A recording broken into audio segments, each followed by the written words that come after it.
beating Dark Souls 3 while playing as Gundor. So the mod that I use to make the NPCs fight each other, you can actually use to play as an NPC, but it doesn't work with a lot of them. It's like super difficult and your camera is super, super buggy. And this guy's decided to use that same mod and try to beat the game with it. Watch part of his intro, but then we'll get right into it because it's pretty self-explanatory. Battle Arena. Dark Souls is my favorite game, and I've been looking for new ways to play it, so I created a challenge called the Enemy Boss Rush. Basically, I've set up my game so that I can play through it fighting each boss as an actual enemy of my choosing. I'm actually super freaking cool, dude. If anybody has got updates to this mod, let me know, because this was the most fun I've ever had making gaming videos the past 2.5 years. Playing as these enemies using a mod, and today we'll be using Gundyr to try and defeat every required boss in the game. Emphasis on the word required. That means no Midir, Gale, Frida, or Nameless King, to name a few. Everything is in the description, but the rules of this challenge are simple. Rule number 1, I must fight and defeat every required boss in the game while playing as the enemy I've chosen. I must also be the one to land the final hit on each boss. And when absent. On this difficulty, every enemy's health, damage, and even their individual stamina values all increase. This challenge is going to be very difficult. Let's do it. The main reason why is because of the fact that I cannot roll and therefore have no access to any invincibility frames. I also can't heal during the fight, so there will be no Sunny D for me. Lastly, I'm forced to use tank controls while I'm piloting each enemy. And if you're unfamiliar, that basically means that you can only move in the direction that you're facing, which makes our mobility even worse. Yeah, you see it right there? You see the overlay right here? We move in the direction that you're facing, which makes our mobility even worse. Right here. So he's got the moveset set up right here. And I'm trying to steal some information here from him real quick. Oh, just screenshot. Overlay is super hard to use. There are a couple guys who have mastered it. I'm going to assume what's got so hard for him is that he can't quite master the overlay. It's a lot of guesswork if you don't have notes. So I'm stealing notes. Worse. Now, normally I would start with fighting Gundyr, obviously, since that is the first boss. But I already did that last week, so I'm going to refer you to that video instead. In this video, we'll be starting with Vordt. But before that, let's get into our moveset and stats so that we can understand what tools we have at our disposal. For starters, we have flat damage reductions against all physical, magic, fire enemies, and absorb. We take them. We're going to skip ahead a little bit. Some quick damage off with Gundyr. Let's jump into the first Let's do part. it! Versus Vordt, my plan was simple. Get some quick damage off with Gundyr's jump, and then hug his left side, hitting him whenever he missed an attack or something. But Gundyr's jump does peanuts, and it has so much lag on it that I decided to run back and start circling. Oh my god! It's not working though. And he poise breaks me, and the fight is over just as quickly as it started. Yeah. This moment right here, this is when I realized how difficult this challenge was going to be. For the next few fights, I decided to be a little more aggressive. I still hadn't quite learned my lesson with the jumping attack, but ultimately the goal here was to just stay close and try to trade with Vordt as much as I could. You can see how well that worked out for me. Many attempts later, and I started experimenting with the lunge, which hits really hard, but it's kind of difficult to aim. After this death, it became apparent that staying close was just not going to work. I tried really hard to win this fight. And after about 30 attempts, I realized something. I couldn't win. I had to throw in the towel. And our Gundyr only run was over before it even began. Damn! Mission failed. We'll get him next time. Or was it? Looking back at the rule set, I said that I had to defeat each boss as the enemy I've chosen. And that enemy was Gundyr. Well, in this game, there are 2 Gundyrs. Oh, you so sneaky I upgraded. jerk. It was time to become. The only thing you really need to know about Champion Gundyr is that when piloting him, his moves are literally identical to the corrupted Gundyr's. The only notable differences are that the corruption on his back goes away and his defenses change. We lose our immunities to poison and toxic, lose our resistance to dark, but gain resistances to slash, fire, and magic. Okay. We also become slightly more resistant to frost, but the biggest thing is the buff we get to our health and damage. Our HP almost doubles, going from 4,985 to 8,771. Now that we have the power and health we needed to win, Vordt became a joke.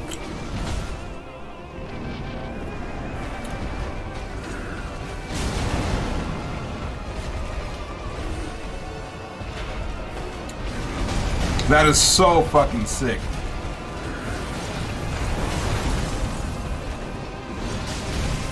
Oh my god, the damage. Oh my god, the damage. Yes! Finish him! Stagger him!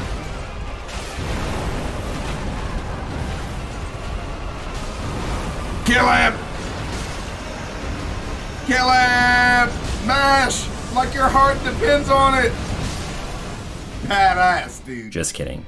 He still killed me 2 more times before I finally won. Good job, dude. With Vordt defeated, it was time to set our eyes on the Crystal Sage. With our newfound resistance to magic, this was going to be a breeze. I'm gonna be honest though, it had been a while since I fought this boss, but I knew the odds were in our favor since the Crystal Sage is very weak to physical type attacks, sporting a mere negative 20% absorption to the type. And this is really good for us since that's the only kind of damage we're capable of doing. So, in our first attempt, we're off to a good start. I missed the lunge and just start spamming this attack. I haven't mentioned it until now, but this attack right here, is an S tier attack, at least in my opinion. Do it! It hits hard, wraps around Gundyr, and it's one of his faster moves.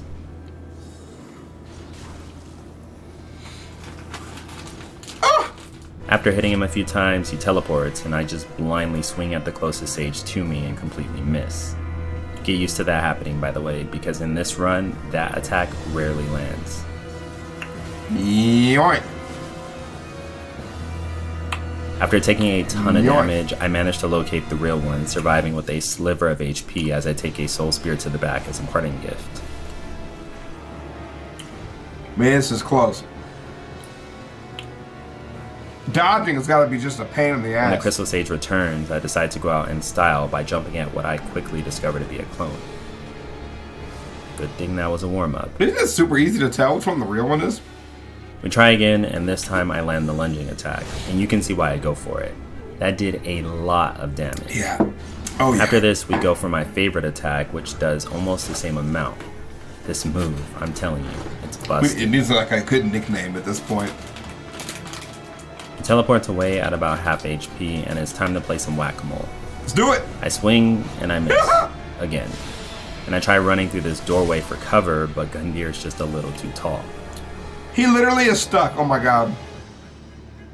After expertly dodging a soul spear, I swing and yeah, another miss. But that's okay though, because we managed to land the OP attack.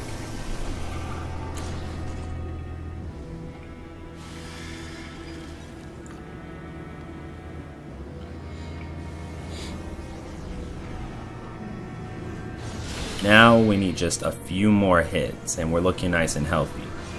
Well, we were. You see how those two are blue and then that one's purple? That's how you figure it out. I out. go for a quick attack here because I'm afraid he'll teleport away and then, yep, another miss. At this point, we're just gonna need a miracle. I guess you can't really dodge though, so it probably is better just to kill him. Oh. A miracle that never came. Ah! Ah! Yeah, it's all the way After in the this back attempt, anyway. I remembered something. The clones have differently colored magic from the original. Yeah. Their attacks are blue, but their originals are purple. With my newfound knowledge, a few attempts later, I had this fight down to a science. No more missing lunges. The new plan was to connect the lunge and start spamming our busted move. Genius, I know. For some reason, in this attempt, the Sage doesn't teleport away at the halfway mark, and I managed to get him down to 25% of his max HP. Yeah, you can definitely stun lock Things them. are looking That's really why this good. boss is so easy, normally, like for like dex builds. Or strength builds, honestly. The most popular builds in the I game. take cover behind a pillar, locate the real one, and somehow miss a lunge. At this point, my HP bullshit. melts away, and I'm losing it. I just need one more attack to win. We believe in you. With no healing, this is really good. Once they appear, I decide to gamble and swing at the closest one to me before they can start attacking. Oh god. After realizing that it's a clone, I locate the real one and miss a lunge. You keep going for it because you're a G. But the OP attack saves me, and I managed to survive with just 265 HP. Hell yeah. Insane. I'm with it. peasy lemon squeezy. With our respectable HP and our favorite attack, we could hit multiple in one swing, and there wasn't really much they could do to us in return. So after destroying these guys and skipping the second phase's cutscene, I went to finish the job and wait, what? You soft lock. So this was a technical error when I set up the fight. Instead of going through the fog wall, I just kind of warped directly into the room. You need to actually go through the fog wall to trigger the second phase of the fight. That's actually how you speedrun it. It's the same soft lock you use for speedrunning. So yeah, let's try this again. The second fight went pretty much the same way, but he did poise break me once in his second form. After toying around with him a bit, I decided to end the fight in style. Next were the Deacons. Just like the Abyss Watchers, we were going to be able to hit many of them at once with our huge hitboxes, making this fight another walk in the park. I lunge right into the crowd and start swinging like crazy, accumulating hits of dopamine with each Deacon who falls. I was like a bull in a china shop without a care in the world, causing chaos wherever I turned. Once I came down from my high, I realized, uh-oh, I'm not actually killing the one I need to kill. So I decided to start playing a little smarter by running around and focusing on the one with the red glow. But at this point, my HP is already extremely low, and every time I go in for a hit, the Deacons trade with me. Surely I'm not gonna die to Deacons, right? You are when you're fucking that big.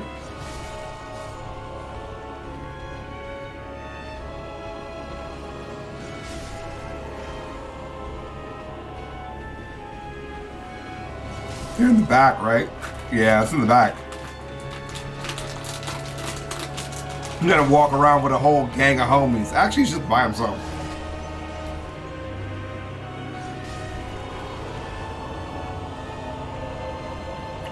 Here's when it gets real. Oh, you can basically one-shot him. Just kidding.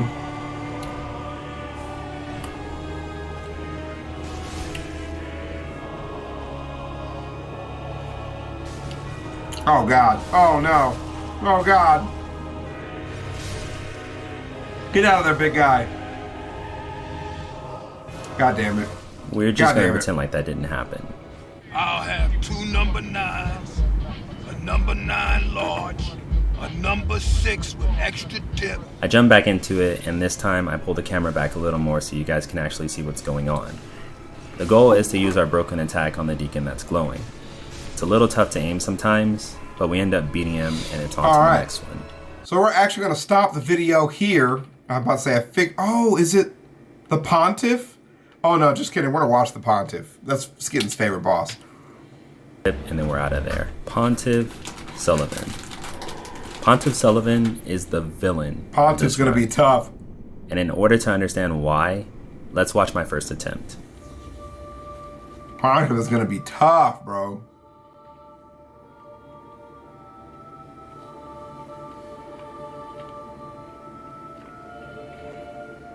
You're just a big-ass hitbox. Pontiff's got a hella long combos. And you have one attack.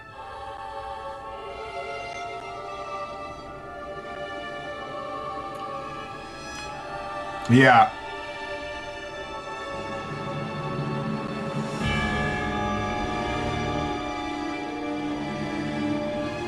Pontiff Sulyvahn has 10,887 HP, which is 2,000 more than my own, and he can do fire and thrust type damage, both of which are weaknesses for us. On top of that, his 150 poise means that he isn't staggering from our attacks. If that wasn't bad enough, he can hit us 3 times before I can hit him once, and his mobility is so high that he can just jump behind us to avoid any of our attacks. Our work was definitely cut out for us. Now that I knew what I was up against, I gave it another shot, only this time I would use Gundir's horizontal slash, which has slightly more range than our favorite attack. I lead with a lunge and it connects, but the follow-up slash misses. No big deal, I'll just go for another, and that one misses too. You can see how you're struggling with the controls. I create some distance and go for another, but that one also misses. At this point, things are looking pretty bad. I score a lucky hit and go for a close range shoulder tackle before... Yeah. He poise breaks me and takes his sweet time preparing what has to be the slowest attack in his arsenal. GG, Pontiff. GG. Many attempts later, I decide to invoke rule number 2, which if you'll remember is to summon some phantoms. As it turns out, you can summon Blackhand Gothard and Honoree of Astoria to help out with this fight, and so I do. Now that the playing field has been leveled, it was time to get our revenge, so I load up another attempt and rush in head on with my new teammates. I'm feeling pretty confident, not gonna lie, so I go for a jump, and it completely misses. And I'm doing my best to let my team take the aggro since they actually can heal. But I have to be careful though, because if I don't divide the Pontiff's attention equally, they just get hit. Both die. We make it to phase 2, which is really good, but I get greedy and try to capitalize on the Pontiff's transformation sequence. Oh god. This was a huge mistake. Yeah, dude. Because that explosion hurts. While that was a terrible way to go out, I learned a lot from this attempt. Namely, the best time to attack the Pontiff is during his cloning animation. That last death also made me realize that I really need to stop jumping, at least to attack. In the next attempt, I decide to jump only as a means of escaping. The fight starts, and of course it isn't an attempt if I don't miss my lunge. But it helped to get you on the other side of the Pontiff, though. We somehow manage to corner the Pontiff, and I take this opportunity to dish out some damage.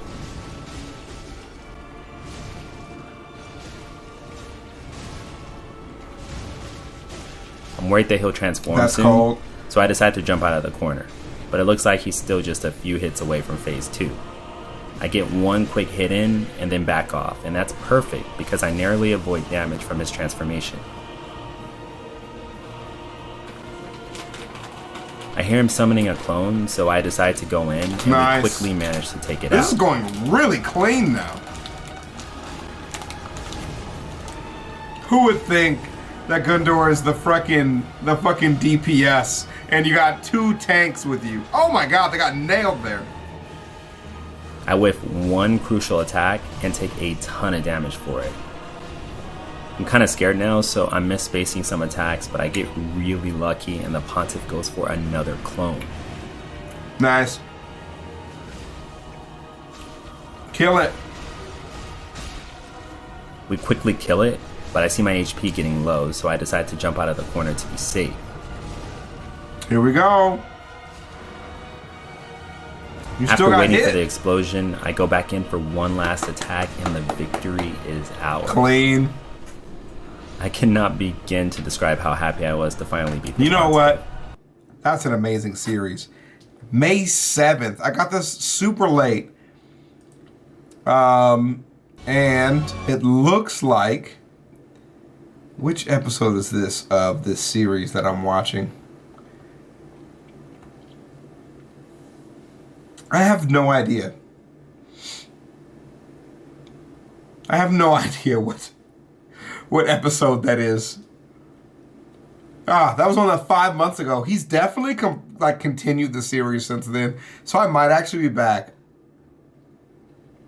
The amazing chest. That's what a great thing. I never get tired of doing Dark Souls reactions, playing Dark Souls.